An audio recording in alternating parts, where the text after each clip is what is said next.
Hello and welcome to On the Markets. I'm Youssef Anani, and this is your best guide to what's going on in Britain and Europe's commodity, equity and currency markets.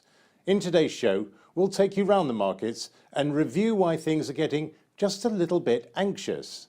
We'll look at how hedge funds are viewing gold at the moment, and we'll be wandering through the history of the City of London as a trading centre.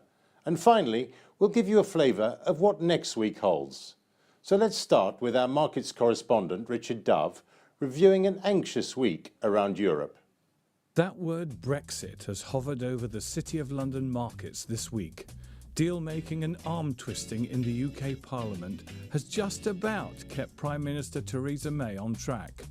But just when fevered brows were being wiped, aerospace giant Airbus threatened to pull out of its UK investments if Britain walks away from the European Union without a deal.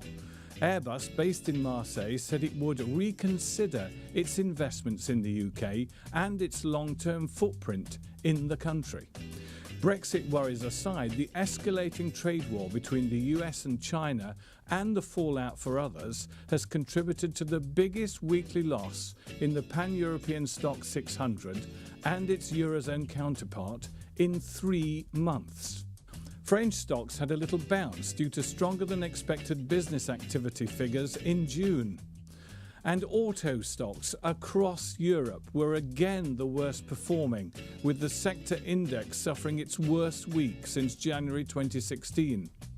Shares in French utility giant EDF fell after holding company APE said there were no plans to split up the conglomerate. Trade and politics are proving a heady brew in Germany as Frankfurt's DAX index headed downwards. Chancellor Angela Merkel, already leading a political coalition that redefines the word fragile, has clashed with leaders of coalition ally CSU over her immigration policies. This all added to the cautious, not to say anxious mood across Europe's stock markets. Frankfurt's fall being compounded by weak economic data earlier in the week.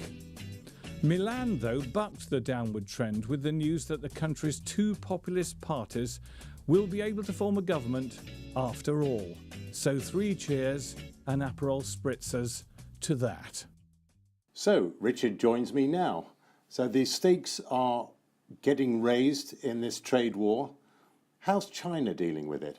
China has promised a stark response. That's what they say, a stark response to this trade war. The tariffs will affect about £34 billion worth of Chinese goods going into the USA. So the Chinese, without losing face, are quietly furious that this could escalate and escalate, and there'll be response, counter-response, response, counter-response, and it will be a full-scale trade war within weeks. And what are the implications for that over here in Britain and Europe? Well, there's a US trader report who says the implications are the worst for the Chinese because, you know, they sell more to America than America sells to China. So who are the ultimate losers in this? Well, we all are, effectively, but the Chinese are more dependent on the US market than the US market is dependent on the Chinese market. So when Trump says trade wars are easy, he's right. I don't think he's right, because I think the pain will be prevalent throughout the different economies. I think if you're Boeing trying to do a deal with China on aircraft, it's not going to help you, is it? And the Chinese will use every opportunity to make sure that they're aware, the US are aware, that trade tariffs are a bad thing. So they're a bad thing, but is there anyone that they benefit? Well, I suppose those that want to buy a Harley Davidson or something like that in China, if they've already got one, they're benefiting, aren't they? The value's going up. The value's going up because the cost will go up very soon. So a Harley Davidson motorbike, if you're riding through the streets of Shanghai and you've just bought it, well done. You're laughing. Hang on to your Harley. Hang on to your Harley. Thank you, Richard. Here in the City of London, there's over 400 years of trading history. It's a place where fortunes were won and often lost. I took a walk through the square mile to uncover its flamboyant and pioneering past. I'm walking in London, the capital of Great Britain. And yet there's a dragon over there, and that tells me I'm about to pass into the City of London, the financial capital of the whole world. It occupies less than 3 square kilometres, but nearly 500,000 people work here, generating the wealth that powers the British economy. The City of London was founded nearly 2,000 years ago by the Romans, and then, just as now, it was full of ethnic diversity, from people gathered from across the Roman Empire, from Europe, North Africa, the Middle East, and here in what was called Britannia.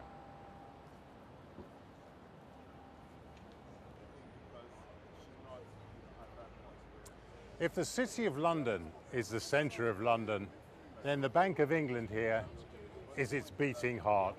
Founded in 1698, it was the world's second central bank after one in Sweden, but this one was the most successful.